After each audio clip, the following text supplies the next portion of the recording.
ndị Knights and Ladies of St. John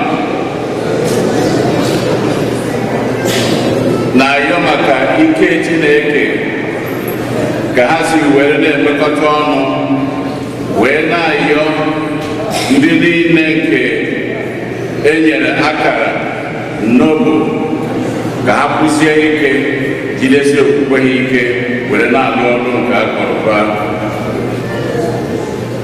Ndị prayer line na-arịọkwa gọọmenti ndị otu ha niile na ndị ezinụlọ ha ka Chineke n'olu ha na ngwu akwa ha. Philomena Chinyere Ọkpara na-asị happy birthday n'isi Fidelia Ọkpara Ugo, ka Chineke na-agọzikwa ya na-edu ya na-eche